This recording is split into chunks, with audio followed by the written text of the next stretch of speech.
hard country. Got that shiner last night. 780 miles. Yeah, on the track. Something like that. Yeah. Scared the bejesus out of me too, man. Because whenever it hits, they hit hard. You know. Anyways, brand new truck. Rock hit it. Woke up to see that this morning.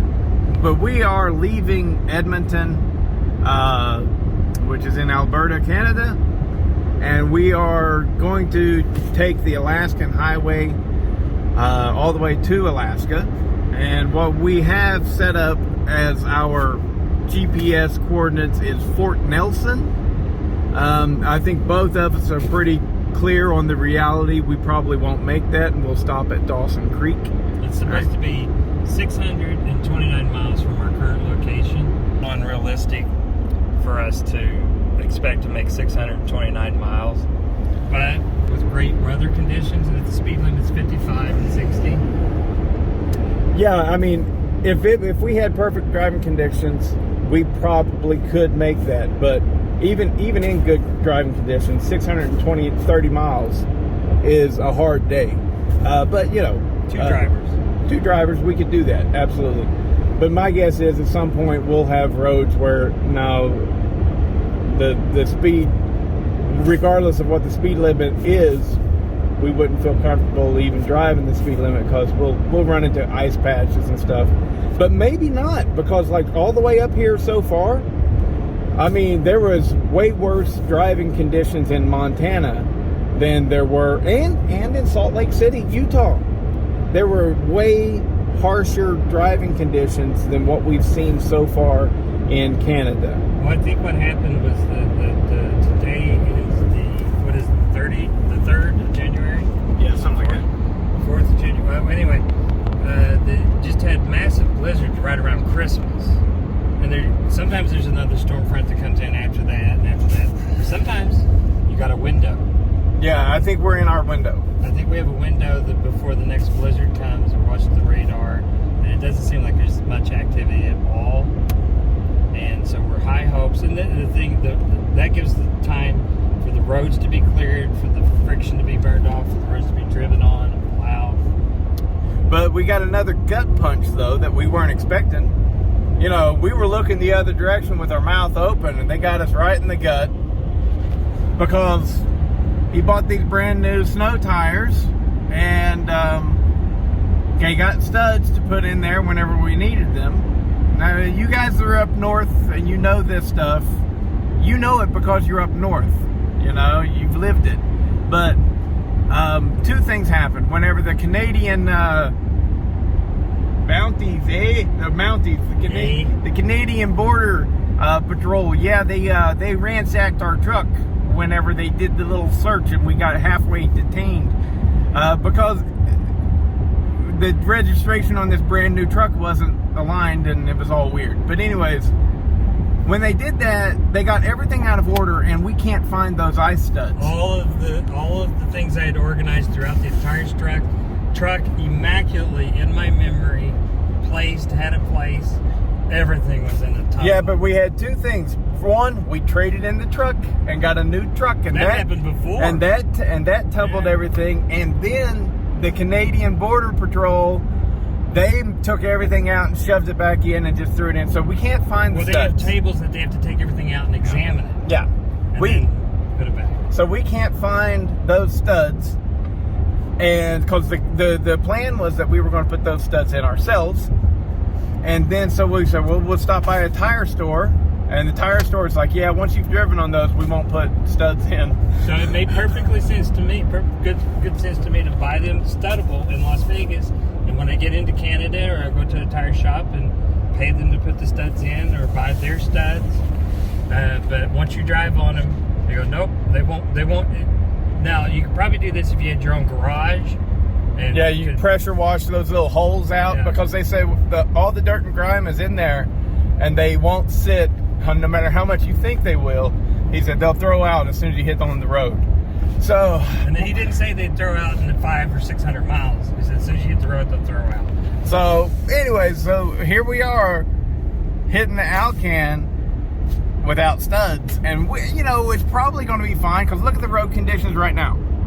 Yeah, but come on, we have 1,800 miles of road conditions. I understand. And then whenever we hit the Yukon, who knows what it's going to be like. But that's where we're at. This is the start of the trip. And we'll let you know how it goes along the way. Good wishes, send us prayers. Start talking. I think that we have traveled 198 miles from Edmonton on Route 43, and this just kind of looks like the foothills of going into British Columbia and towards Alaska, because the scenery started to change, and there's large areas of forestation untouched, and lots of snow with the road. So far, so great, so good. Cloudy day, sun shining at our back. And I've got to address something here. First, look at this. It's not an ascot. I'm not Fred from Scooby-Doo.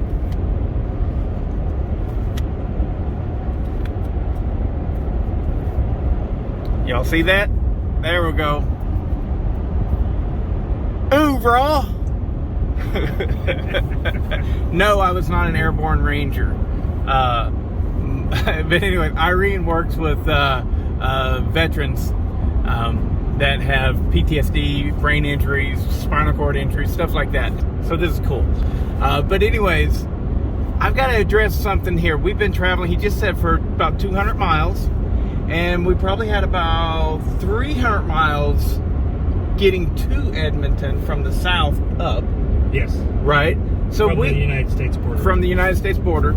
So we have spent roughly 500 miles traveling Canada. And Mr. Tin Man, ship for luck, buddy, because I feel you now. There literally are no big trees here. None. A lot. That's probably a tree strategy, the way that they grow smaller and closer together to survive the winters. Yeah, like, so, I mean, where we're at right now is the least amount of trees that we've seen so far, really. But whenever you get to them, you'll be thickly forested, and the biggest tree would be about 14 inches at the trunk, on the stump. 14 inches on the stump, and that's your big tree. So you gotta grow over here. Yeah, here we go. They all look like they're just trying to get started. They're all so little. Like, they would probably have a difficult time finding a telephone pole sized tree here. Really difficult. So yeah, I feel your pain, brother. There ain't no big trees here at all. Just little Lots tiny of trees. things. Lots of but them. not big around. Yeah. So, you know, I know a lot of people kind of give him a hard time for that, but he ain't got none. We've went 500 miles and yet to see a tree probably bigger than 18 inches. They're not here. Anyways.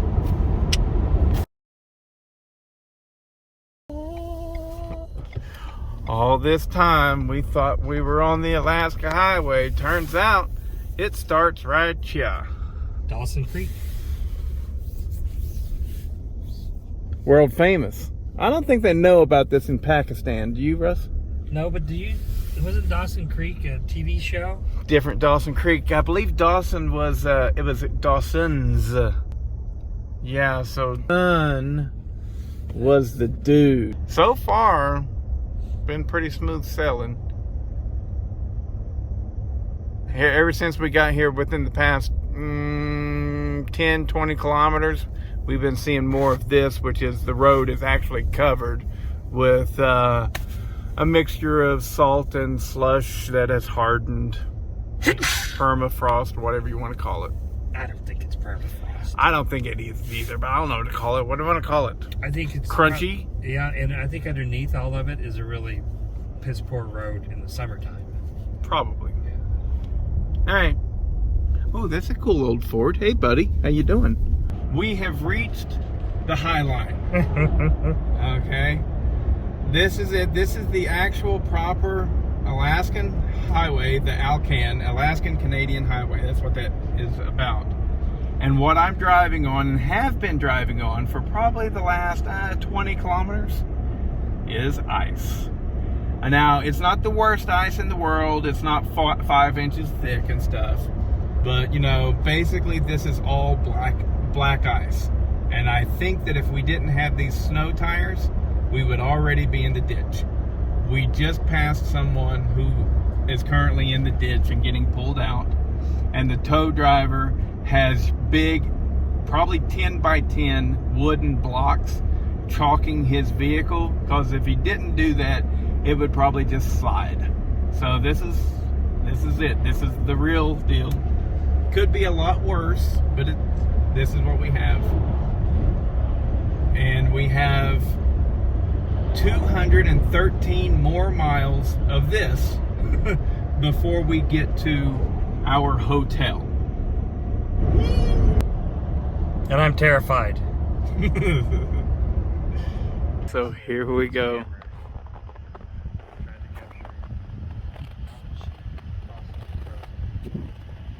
This is Muntro Lake. Pretty sure we could go out there and walk on it if we wanted to or something, but we're not going to do that. Oh, go ahead. Beautiful spot. And this is more what both of us expected the whole trip to be like. This is probably the most difficult leg of the journey because it's in between, actually no, between Fort Nelson and Whitehorse will be the most difficult portion of the journey. Absolutely. That's the most difficult, but this one's bad too. This is between, no, we're there. This is, we spent last night at Fort Nelson. Yeah. Fort so Nelson to Whitehorse. Whitehorse is very treacherous. Yeah, and we're here. This is what both of us expected from the Alcan highway, and we're in pretty good driving conditions. But we're in a window where there's no blizzard, and for the most part, the road is pretty good. It seemed like they've been running the plow for for several days after the blizzard around Christmas in 2020. So I'm getting chilly. I'm just out here in a t-shirt. It's like 10 degrees. Sure, go ahead. So earlier, I made a mistake. I pulled over to the side of the road to allow a faster car to pass me. It was a trucker coming fast. Okay, it was so Rusty wants me to add in there that it's a trucker. You can't just let me. Yeah, but it's very intimidating to have one of those big rigs coming down on you, and you're going straight down like that. Yeah. And this guy, they don't not very. Yeah, they know the road and they know where the spots, the dangerous spots are, and they're probably running studs, and we couldn't put studs in, remember? And so, anyways, we're not going slow, but I think our average speed right now would be 45 miles an hour. Yeah. 45 miles an hour. But anyways, the point is I thought that this shoulder was more hard packed than it was. And so, you know, whenever you hit powder, it wants to suck you in. And also, if you lose your momentum and stop and put it in four-wheel drive at that point, well, it's too late. You're in a bunch of powder and you're stuck. So I both had to keep my momentum and get it in four-wheel drive so that my tires would pull me out versus allow me to get sucked in, because it was only in two-wheel drive and I started getting sucked in. Okay, yes. So tell the folks here, look at this. With this lake. Yeah. The whole road just wraps around the side of this lake. And you can just fall right into the lake, right there. Bloop. Not a whole lot of guardrails. They do have guardrails, but they have a lot of places where there's no guardrails. But at this point, because we caught this window where we don't have a snowstorm, and they really maintain this road. It's really good considering where we're at. At this point, if you catch a good window, you could make this trip in a two-wheel drive Honda Civic with snow tires. Hell, you could do it in a old Chrysler Fifth Avenue if you were good and safe and took your time. So it's a good road because we're driving through. I think considering what it is. Yeah, exactly. We're going through this crazy territory, and they have so much. It's kind of like there's what they're putting down is probably a mixture of sand and salt or something, but it's good stuff. And for the most part, it's very drivable. We've been staying. We're in 2-wheel drive, and you can't make that out really, but we've been in 2-wheel drive almost the entire way.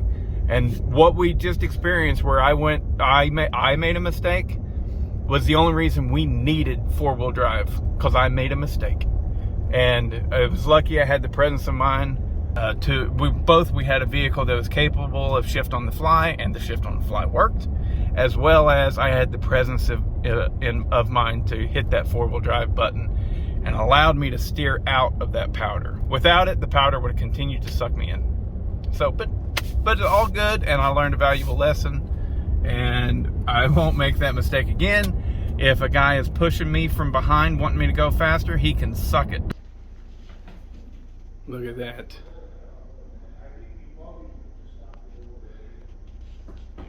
So what has happened is the fisherman caught the little trout and was catching it and reeling it in, and the big trout started eating it, and that's how he caught the big trout.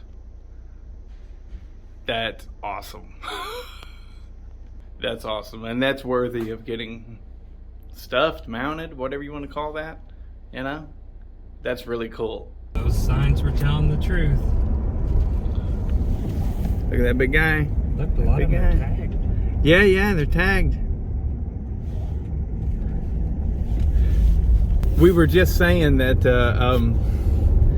earlier this morning, we were just saying that we felt like it's impossible to actually see bison because there's no fields. Oh, look at this. Oh, look at that. We got a big old group coming up. Both sides of the road. This is going to be fun. So, and we saw an example of a bison going like this to move the snow out of the way in order to get to the grass underneath it. A cow is too stupid to do that. Hey, buddy, can you see these up there? You want to get out and try to pet one? No, I'm not that stupid. Wow. Look, these two are fighting. They're locking horns up here. Oh, this is cool. Oh. We gotta fight. Sort of. Kick his ass. There was a huge one back there. I missed it. I saw it with my eyes. Look, see that guy? Moving out of the road. Like, yay! they're gonna charge. Oh, I think he tried to have some booty call. Trying to get up on that. Back it up, babe. That's what the hell's Back it up on there, baby. See how they're digging? Moving its head back and forth to get the snow underneath. Oh, that way up there, they're getting it on. Oh, they are? Oh, yeah, they're getting it on. Right there. Bam, bam, get it. Whoa. I'm going to put it in 4-wheel drive. It's slippery. I can literally see before. That's why I started. I can literally see the butterflies in your belly. The fear. Yes, you're not enjoying this. No. So here we go. There's nobody behind us. I can see, have a good view all the way for a long way ahead of us. And so I'm going to... It's all 4 wheels. Yeah, we're spinning. Yeah, but it does good. Yeah, it holds straight. Yeah, that's but good. No, I don't like this. No. Whereas here when it's in slippery and you brake up, it's better than when it's in 2-wheel. Somehow, I'm telling you, it is. Well, you got 4 wheels. Yeah, but anti-lock braking system. I'm just saying it feels different. Okay, all I don't right. know. But I wouldn't do it here because you could run into the ditch no matter what. But all I would want to do in stuff like this is do donuts and play. Whereas Russ here doesn't want to do that. So, kind of mirror opposites with stuff like that. I think they're expecting me January 9th in Fairbanks, Alaska. Yeah. I have a duty. Oh yeah, someone, actually a few people were asking, why is this trip taking place? And it's because Rusty got a good job It's just a temporary. He does traveling healthcare, right? He's a speech pathologist. And I'm a traveling healthcare professional as a speech pathologist. We do 13-week assignments typically. Sometimes they can be longer. And there's a special code in the IRS tax code that classifies me as a displaced worker. So in order to spread to underserved communities, then traveling companies pop up and I can make a living with it. And the advantage for the company, the hospital or outpatient services, is that they have a staffed speech pathologist in my case. A lot of times most of the workforce is RNs and nurses. But it allows me to either love the job, or if I don't care so much for it, then I just have 13 weeks worth of good work. And for right now, I'm an empty nester, and for right now, it seems to fill a gap. And he can go out there and take a thing like this. He's having a midlife crisis. Yeah. And hey, that's what they call it. What it is. There ain't nothing wrong with it. Well, let's do something. Let's have some fun. Yeah. Back tires kick. Barely.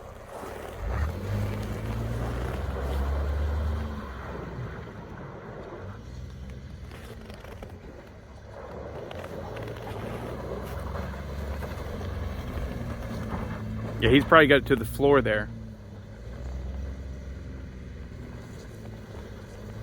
Thing's got 400 horsepower and it can't do a fucking donut in snow. I can't believe I had to do this professional show you how to do a donut. You didn't do no donut? So what's a donut? A donut is more than just driving in a circle. It's whenever basically you're fishtailing the whole way around. Your front stays planted while your back moves around the front. Oh, he's trying to do it again. There, he's going now.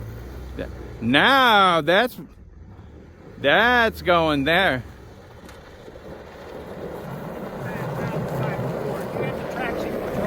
Dude, if it came on, it's because something happened and it decided, hey, this guy really wants traction control. It made a decision for me. Right here? I get it, it was on, I know. No, you want to try it again? Yes, I want to try this again. Okay.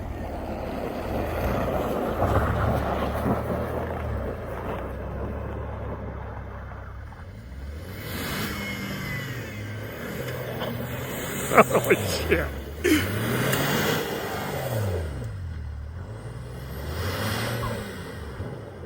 It was still traction controlling. During that? Yep. Even though it was off? Yep, I saw the light going good. And it was swirly. There's a secondary traction control. Whoa. All right. Modern cars. What's up, dude? They're just chilling. They like this gas station. I'll leave you alone. I don't want to run you off. Excuse us. Pardon? These are elk. Those are caribou. Or those are, yeah, those are. Good call, Russ. Hello, caribou. I would like to shoot one of y'all and eat you.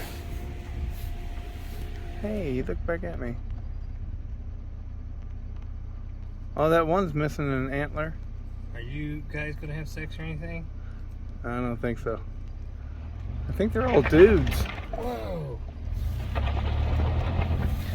They were all dudes. No, I saw that one had a vagina. Right in the lower butthole. Well, you're looking pretty close then, wasn't you? You staring it down. I'm a long way from the States.